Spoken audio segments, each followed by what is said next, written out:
استاد جناب ریاض مزید صاحب بھی تشریف لے آئے، خیر برکت اور بڑھ جائے گی.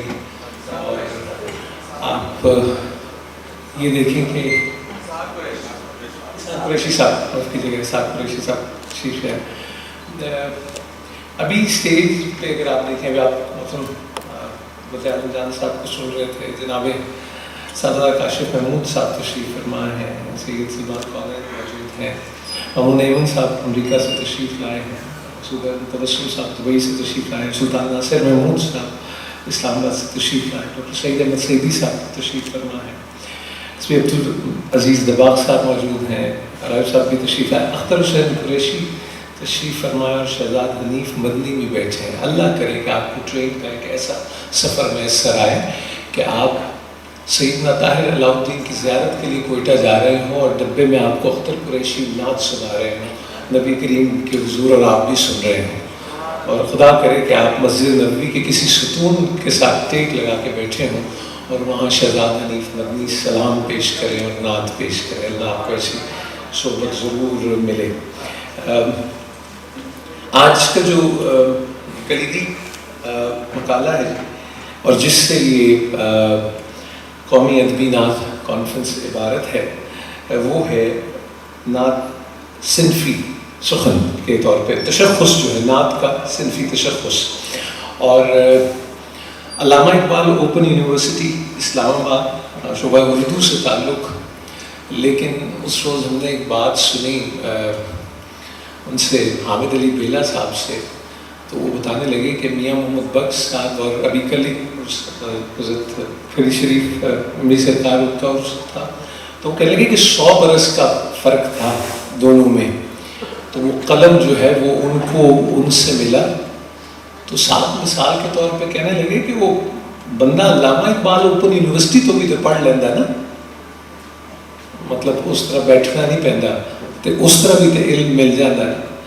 سو یہ جو اوپن یونیورسٹیز ہیں اور یہاں جن کے داخلے ہوتے ہیں اور جو علم حاصل کرتے ہیں وہ بھی جانتے ہیں، اور جو ان تک علم پہنچاتے ہیں وہ بھی جانتے ہیں. تو یہ میں گزارش کروں گا ڈاکٹر ارشد نوشاد صاحب سے، وہ علامہ اقبال اوپن یونیورسٹی شعبہ اردو سے ان کا تعلق ہے، اور آج حضرت علامہ محمد اقبال کا یوم وصال ہے، ان کا عرس ہے. میں گزارش کروں گا کہ تشریف لائیں کلیدی مقالہ. مہمانان گرامی، مسند نشین، میرے لیے یہ بہت عزت اور افتخار کی بات ہے کہ اس پہلی نعت کانفرنس میں مجھے شرکت کی عزت مل رہی ہے. چونکہ وقت بہت کم ہے اور منتظمین کی طرف سے اس کا ملخص پیش کرنے کی مجھے کہا گیا ہے، تو میں کوشش کرتا ہوں کہ یہ آپ کی سماعتوں کی نظر کروں. چونکہ یہ بہت پھیلا ہوا موضوع ہے اور اب اس کو مختصر کرنے سے کہیں کہیں کوئی تشنگی اگر رہ جائے تو اسے معذرت کے طور پر قبول کیجیے.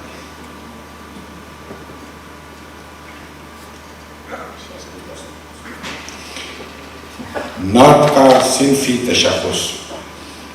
عربی زبان کا لفظ نعت کس قدر پاکیزہ، بابرکت اور جمال آفرین لفظ ہے کہ رسول کائنات صلی اللہ علیہ وآلہ وسلم کی وصف نگاری اور مدح و ثنا کے لیے مختص ہو کر عرب و عجم میں کئی صدیوں سے قلب و نگاہ کی تسکین، جذب و شوق کا قرار اور گوش و ہوش کی غذا قرار پایا. اس لفظ کا لغوی مفہوم بھی اگرچہ حسن و جمال کا مرکب ہے، مگر اصطلاحی مفہوم نے اس کے معنویاتی دائرے کو کشادگی عطا کر کے اس کی زیب و زینت کو ہزار چند کر دیا. رسول کائنات صلی اللہ علیہ وآلہ وسلم کے ذکر جمیل کی برکت سے یہ لفظ اپنے لغوی معانی کی محدود چار دیواری سے نکل کر اصطلاحی مفہوم کی وسیع و عریض اقلیم میں داخل ہو گیا ہے. یوں اس لفظ کے تصور کے ساتھ ہی ذہن مدت رسول صلی اللہ علیہ وآلہ وسلم کی خوشبو سے مہکنے لگتا ہے۔ عربی، فارسی، اردو اور مسلم دنیا کی دوسری چھوٹی بڑی زبانوں میں مدت رسول صلی اللہ علیہ وآلہ وسلم کا شعری سرمایہ جو پچھلی 14 صدیوں میں تواتر و تسلسل کے ساتھ تخلیق ہو رہا ہے، کسی نہ کسی عنوان نعت کی کائنات میں شامل ہے۔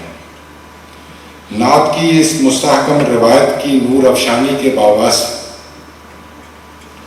شعر و ادب کے ناقدین اور اصول و قواعد کے ماہرین اس کو ادبی صنف کا درجہ دینے کو تیار نہیں۔ ان کے خیال کے مطابق چونکہ یہ سرمایہ تخلیق کسی خاص ہیئت کا پابند نہیں، اس لیے اسے ادبی صنف قرار نہیں دیا جا سکتا۔ گویا ان کے نزدیک کسی تخلیق کا ظاہری ڈھانچہ ہی اس کی صنفی شناخت کا بنیادی اور اساسی عنصر ہے۔ اس اصول کو اگر درست تسلیم کر لیا جائے تو زبان کا بہت سارا شعری سرمایہ غیر صنفی قرار پائے گا۔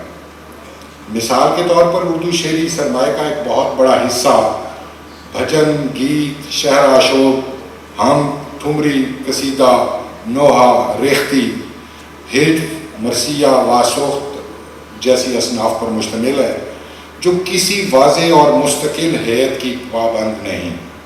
کیا اس سرمایہ کو غیر صنفی ادب قرار دیا جائے گا؟ ظاہر ہے کہ اس نقطہ نظر کو کسی طرح درست تسلیم نہیں کیا جا سکتا۔ حاضرین گرامی، انسانی اعمال و افعال میں فنون لطیفہ کی تخلیق دوسری سرگرمیوں پر فضیلت رکھتی ہے۔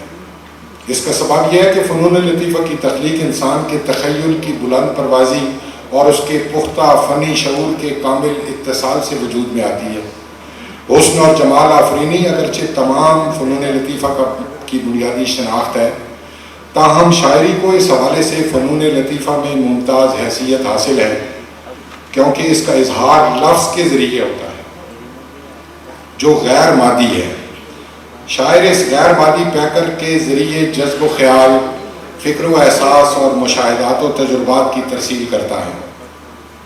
گویا اسے معانی کی ترسیل کے لیے لفظ کے ڈھانچے کی ضرورت ہے۔ یہ ڈھانچہ اگرچہ اس ترسیل کے عمل میں بہت اہمیت رکھتا ہے، تاہم معانی سے صرف نظر کر کے محض خارجی ڈھانچے سے جو اس ظاہری قالب کو سب کچھ خیال کرنا کسی طرح درست قرار نہیں دیا جا سکتا۔ یہی صورت ہیئت اور لوازمے کی ہے۔ ہیئت اپنے بنیادی مفہوم میں محض خارجی ڈھانچہ ہے جو مصروں کی تعداد، قافیے کے التزام اور وزن خاص کی قید سے اپنی شناخت پاتا ہے۔ ہیئت کے لیے خیال بنیادی توانائی کی حیثیت رکھتا ہے۔ جب فنکار کے ذہن میں ایک خیال جنم لیتا ہے تو وہ اس کا مؤثر اظہار چاہتا ہے۔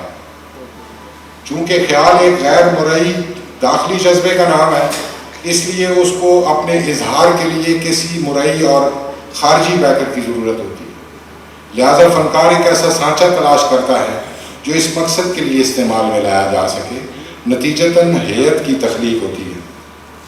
گویا خیال کے لیے ہیئت ایک مرئی اور خارجی سانچے کی حیثیت رکھتی ہے۔ جس طرح روح کسی جسم کی موجودگی کے بغیر اپنے اظہار سے قاصر ہے، اسی طرح خیال اور جذبے کی نمود ہیئت کا ذریعہ اور واسطہ قبول کیے بغیر ناممکن ہے۔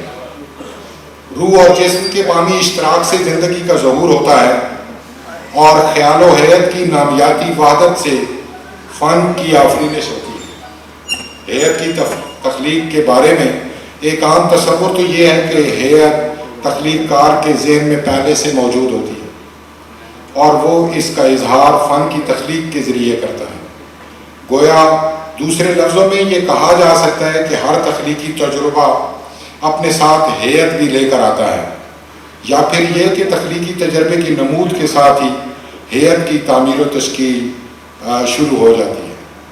ناقدین ادب اور ماہرین زبان جب محض اس ظاہری پیکر کو صنفی تشخص کی اساس سمجھنے لگتے ہیں تو نتائج میں وہ پیچیدگی اور انتشار دکھائی دیتا ہے جو صنف کے خد و خال یا اس کے اجزائے ترکیبی کی غلط تفہیم کرتا ہے۔ صنف کی تشکیل میں ہیئت کے علاوہ بھی بہت سے عوامل کار فرما ہوتے ہیں جو اس کے مخصوص مزاج اور انفرادی صورت کی تشکیل میں مدد دیتے ہیں۔ صنف اصناف ادب کی تخلیق کسی معجزے کے نتیجے میں ظہور پذیر نہیں ہوتی۔ مخصوص جغرافیائی حالات اور ان کے نتیجے میں پیدا ہونے والا مخصوص تمدنی، تہذیبی اور معاشرتی ماحول ان کی تخلیق میں ممد و معاون ہوتا ہے۔ جغرافیائی حالات کے زیر اثر ہر ملک کی آب و ہوا ایک دوسرے سے مختلف ہو جاتی ہے۔ اسی آب و ہوا کے اثرات افراد کی افتاد طبع اور مزاج پر بڑے گہرے ہوتے ہیں، اور انہی کے زیر اثر قوموں اور ملکوں کے مخصوص مذاق کی تعمیر ہوتی ہے۔ مخصوص ذہنی رجحانات تشکیل پاتے ہیں اور پھر ان سب کے نتیجے میں ہر ملک اور قوم کے فنی معیاروں کی تخلیق ہوتی ہے، جمالیاتی قدریں بنتی ہیں، ادب کا مخصوص انداز اور آہنگ وجود میں آتا ہے۔ یہی فنی معیار، جمالیاتی اقدار، یہی مخصوص انداز اور آہنگ مل کر افراد کے احساس جمال کی تسکین کے لیے ادب اور فن، فارم یا ہیئت کو پیدا کرتا ہے۔ مشرق کی ادبی اصطلاحات میں عجب طرح کا انتشار دیکھنے میں آیا۔ یہ انتشار کسی خاص نتیجے تک پہنچنے میں نہ صرف یہ کہ مدد نہیں کرتا بلکہ رکاوٹ بنتا ہے۔ صنف اور ہیئت کی اصطلاحات میں بھی یہی پراگندگی پائی جاتی ہے۔ عام طور پر صنف اور ہیئت کے مخصوص اصطلاحی مفہوم سے صرف نظر کرتے ہوئے دونوں کو ایک دوسرے کا بدل اور ہم معنی خیال کیا جاتا ہے، جو کسی طرح بھی درست نہیں۔ انگریزی میں ہیئت اور صنف دونوں کے لیے ایک ہی لفظ مستعمل ہے اور وہ ہے فارم، مگر اردو میں ہیئت اور صنف کے الفاظ الگ الگ مفہوم رکھتے ہیں۔ افسوس یہ کہ بہت سے زود نویس نقادوں نے اکثر ہیئت اور صنف کو متبادل الفاظ سمجھ کر استعمال کیا ہے۔ ہیئت کسی نظم کی ظاہری شکل و صورت کو کہتے ہیں، مواد یا موضوع سے اس کا کوئی تعلق نہیں۔ اس کے برعکس صنف کا مطلب نوع یا قسم ہے، گویا ہیئت ظاہری شکل ہے مگر صنف ظاہری شکل اور داخلی خصوصیت کا نام ہے۔ صنف کے لغوی معنی نوع، قسم، طرز یا شکل کے ہیں، اور اصطلاح میں صنف سے مراد ادب پاروں کی انفرادی خصوصیات کو پیش نگاہ رکھتے ہوئے ان کی درجہ بندی ہے۔ ادب پارے کی انفرادی خصوصیات میں دوسرے عناصر کی طرح ہیئت بھی ایک عنصر کی حیثیت رکھتی ہے، یعنی ایسے ادب پارے جو اپنی ہیئت کے اعتبار سے ایک جیسے ہوں، ایک زمرے میں شامل ہیں۔ بعض ادب پارے اپنے موضوع کے اتحاد کے باعث الگ گروہ یا زمرے میں شمار ہوتے ہیں۔ اسی طرح وزن، قوافی اور دوسرے تکنیکی عناصر کی یکسانی کے باعث ادب کی اصناف تشکیل پاتی ہیں۔ علماء بلاغت اپنی کتابوں میں اس اصول کی طرف واضح اشارے کرتے ہیں کہ بنائے شعر یا تو ظاہری شکل و صورت ہے یا اس کا موضوع، اور بعض اصناف ان دونوں کے تال میل سے بنتی ہیں۔ اس واضح اصول کی موجودگی میں کسی بھی ادب پارے کی درجہ بندی یا اس کی صنف کا تعین کرنا مشکل نہیں، تاہم محض ہیئت ہی کو بنائے صنف قرار دینے کے نتیجے میں طرح طرح کے مسائل اور پیچیدگیاں جنم لیتی ہیں۔ صنف اور ہیئت کو ہم معنی خیال کرنے کے باعث کوئی واضح صورتحال سامنے نہیں آتی۔ اس پریشان خیالی اور غلط فہمی کے باعث ناقدین ادب بعض ادب پاروں کو کسی صنف کا درجہ دینے میں تذبذب اور گو مگو کی کیفیت سے دوچار دکھائی دیتے ہیں، اور جان چھڑانے کے لیے اس ادب کو غیر صنفی ادب جیسے غیر منطقی اور کسی حد تک بے معنی نام سے موسوم کرتے ہیں۔ ہر ادب پارا کوئی نہ کوئی تو اپنا اختصاصی اور انفرادی رنگ ضرور رکھتا ہے، جس کی وجہ سے وہ باقی گروہوں یا صنفوں میں شامل نہیں ہوتا۔ اب اس کا یہ انفرادی رنگ کیا اس کی الگ قسم ہونے کا اشاریہ نہیں؟ ایک ادب پارا جو اپنے مزاج اور موضوع کے باعث پہلے سے موجود کسی صنف سے ہم آہنگ نہ ہو تو کیا اسے ایک الگ صنف کے طور پر قبول نہیں کیا جا سکتا؟ اسی کس اصول اور قاعدے کے تحت غیر صنفی ادب قرار دیا جاتا ہے؟ نعت کے حوالے سے بھی یہی غلط فہمی پائی جاتی ہے، اور ناقدین اپنی کم علمی یا پریشان نظری کے باعث غلط فیصلے کیے جاتے ہیں جنہیں کسی طور بھی قبول نہیں کیا جا سکتا۔ اردو کے ممتاز محقق اور زبان کے ماہر ڈاکٹر گیان چند اپنی کتاب اصناف ادب میں ادبی صنف کی تشکیل کی بابت لکھتے ہیں، کوٹ: میرے نزدیک ہمیں اردو کی شعری روایت کا احترام کرتے ہوئے ان اقسام کو بھی صنف ماننا پڑے گا جن کی تشکیل محض ہیئت کی بنا پر ہے، لیکن جنہیں ہماری شعریات نے ہمیشہ صنف کا درجہ دیا ہے۔ صنف سخن اور شعری ہیئت کی تقسیم بے سود ہے، اس سے بات محض الجھتی ہے، چونکہ قدیم شعریات میں اور اس کے جدید اضافوں میں ہم تعین صنف میں حسب موقع ہیئت اور موضوع سے کسی ایک کو یا دونوں کو فیصلہ کن مانتے ہیں، اس لیے ہماری طے شدہ اصناف ہر جگہ مانے نہیں رہتی، انہیں آپ بند خانوں میں نہیں رکھ سکتے۔ انکوٹ۔ گویا ان کے نزدیک ادبی صنف ہیئت یا موضوع یا دونوں کے اتصال سے وجود میں آتی ہے۔ اسی بات کو ایک اور مقام پر یوں بیان کیا، کوٹ: صنف سے مراد نظم کا وہ گروہ ہے جس کے مختلف نمونوں میں ہیئت، موضوع اور ادبی روایت میں کسی ایک یا دو یا تینوں کی بنا پر اشتراک یا مماثلت ہو۔ گیان چند صاحب کی اس بات یا نقطہ نظر سے کسی کو کوئی اختلاف نہیں، مگر جب یہ نقطہ نظر رکھنے کے باوجود وہ اس طرح کا بیان جاری کرتے اور اپنا فیصلہ سناتے ہیں کہ نعت کی طرح منقبت کو صنف کا درجہ دینے کی ضرورت نہیں، تو حیرت اور افسوس کے ساتھ ان کی کم نظری، تعصب اور کوتاہ دامنی کا بھی احساس ہونے لگتا ہے۔ نعت کا سرمایہ جو دنیا کی ہر قابل ذکر زبان میں صدیوں سے تخلیق ہو رہا ہے، اور اس کی تخلیق میں عام شعراء ہی نہیں بلکہ اس زبان کے مسلم الثبوت اور قادر الکلام اساتذہ فن اپنے جذب و احساس، عقیدت و مودت اور عشق و احترام کا اظہار کر رہے ہیں، اور یہ اظہار موضوع کے حوالے سے ہی منفرد نہیں، اوصاف اور مزاج کے اعتبار سے بھی چیزیں دیگر ہیں، کو صنف سخن شمار نہ کرنا کھلی ناانصافی ہے اور بے بصری اور کم نگاہی کی دلیل ہے۔ ڈاکٹر گیان چند کا ذکر محض ایک مثال کے طور پر پیش کیا گیا ہے، ورنہ یہی کم نگاہی اور بے خبری کئی اور ناقدین و ماہرین کے ہاں بھی دکھائی دینے لگی ہے۔ اردو میں نعت کا سرمایہ کمیت اور کیفیت، معیار اور مقدار ہر لحاظ سے اس قابل ہے کہ اسے بلا خوف و خطر دوسری اصناف سخن کے مقابلے میں پیش کیا جا سکتا ہے۔ موضوع کی بو کلمونی کی طرح اسالیب، لفظیات اور ہیئتوں کی رنگا رنگی اس کی کشادہ دامانی کا اظہاریہ ہے۔ باقی اصناف جن اصولوں اور قاعدوں کا اتباع کرتی ہیں، نعت اپنے موضوع کی حساسیت کے باعث ان سے بھی زیادہ اصولوں اور قاعدوں کی پابند ہے، اور موضوعاتی ہم رنگی اور اسالیبی تنوع کے باعث دامن کشے دل و نگاہ ہے۔ دوسری اصناف سخن کی طرح نعت کی شعریات بھی اپنا وجود رکھتی ہیں، تاہم وہ بکھری ہوئی اور منتشر صورت میں ہیں، جنہیں یکجا کرنا اور نئے تقاضوں کے مطابق اور پورے نعتیہ شعری ادب کو پیش نگاہ رکھتے ہوئے مدون کرنا وقت کی ایک اہم ضرورت ہے۔ نعت کی شعریات کی تدوین سے ان غلط فہمیوں کا ازالہ ہوگا جو عرصے سے ذہنوں میں انتشار اور خلجان پیدا کرنے کا موجب بن رہی ہیں۔ تب اس منفرد اور بابرکت صنف سخن پر نیا مکالمہ آغاز ہوگا جو آئندہ زمانوں کو مدت رسول کی خوشبو سے ہمکنار کرے گا۔ آپ کا بہت شکریہ۔